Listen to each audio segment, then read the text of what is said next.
Hi అండి. అందరికీ నమస్కారం. Welcome to my channel. ఈ వీడియోలో ప్రభుత్వ ఉద్యోగులకు మరియు పెన్షనర్లకు పెండింగ్‌లో ఉన్నటువంటి డీఏలు మరియు పీఆర్సీలపై ఉద్యోగ సంఘాల నేతల క్లారిటీ. సో, దీనికి సంబంధించిన పూర్తి వివరాలు వీడియోలో తెలుసుకుందాము. వీడియో అయితే ఎక్కడే గాని స్కిప్ చేయకుండా ఎండ్ వరకు చూసేయండి. అప్పుడే ఇన్ఫర్మేషన్ పూర్తిగా అర్థమవుతుంది. అలాగే వీడియో చూస్తున్న ప్రతి ఒక్కరు వీడియోకి లైక్ చేయండి ఫ్రెండ్స్. ఈ వీడియోని తోటి ఉద్యోగ, పెన్షన్ మిత్రులతో అయితే షేర్ చేయండి. కొత్తగా మన ఛానల్‌ని చూస్తున్నవారు ఇంకా ఎవరైనా సబ్స్క్రైబ్ చేసుకోనట్లయితే వెంటనే మన ఛానల్‌ని సబ్స్క్రైబ్ చేసుకోండి. సో, దీని ద్వారా నేను చేసే లేటెస్ట్ వీడియోస్ అన్నీ మీ వరకు రీచ్ అవుతాయి. ఇక ఆలస్యం చేయకుండా వివరాల్లోకైతే వెళ్ళిపోదాము. ఫ్రెండ్స్, ఇక విషయానికొచ్చినట్లయితే తెలంగాణ రాష్ట్ర సచివాలయంలో నూతన సంవత్సర వేడుకల సందర్భంగా ఒక కీలక పరిణామం చోటు చేసుకుంది. తెలంగాణ ఉద్యోగుల ఐకాస జేఏసీ చైర్మన్ మారం జగదీశ్వర్, ప్రధాన కార్యదర్శి ఏలూరు శ్రీనివాసరావు నేతృత్వంలోని ప్రతినిధి బృందం గౌరవ ముఖ్యమంత్రి రేవంత్ రెడ్డి గారిని మర్యాదపూర్వకంగా కలిసి నూతన సంవత్సర శుభాకాంక్షలు తెలియజేసింది.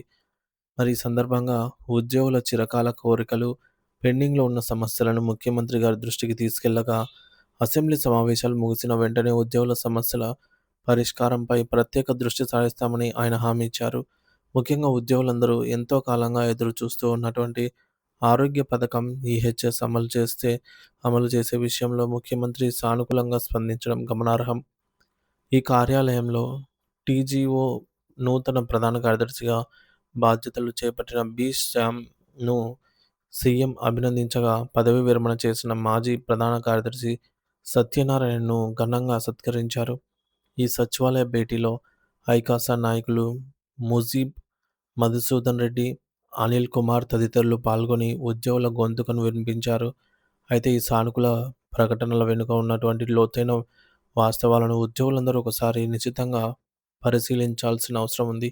కేవలం హామీలతోనే కాలం గడిచిపోతుందా? లేక నిజంగానే మార్పొస్తుందా అన్నది ఇప్పుడు పెద్ద ప్రశ్నగా మారింది. ఆరోగ్య పథకం ఈహెచ్ఎస్ అమలు కోసం దాదాపు 6 నెలల క్రితమే ఒక కమిటీని ఏర్పాటు చేసినప్పటికీ, ఆ కమిటీ నివేదిక ఏమైంది? ఇప్పటివరకు ఆ దిశగా అడుగులు ఎందుకు పడలేదు అనే అనుమానాలు ఉద్యోగుల్లో అయితే వ్యక్తమవుతున్నాయి. మరోవైపు ఉద్యోగుల ఆర్థిక పరిస్థితిని ప్రభావితం చేసే కరువు భత్యం, డీఏ అరియర్స్ ఇంకా పెండింగ్‌లోనే ఉన్నాయి. గత 2.5 ఏళ్లుగా కొత్త పీఆర్సీ కోసం ఉద్యోగులు కళ్ళు కాయలు కాసేలా ఎదురు చూస్తున్నారు.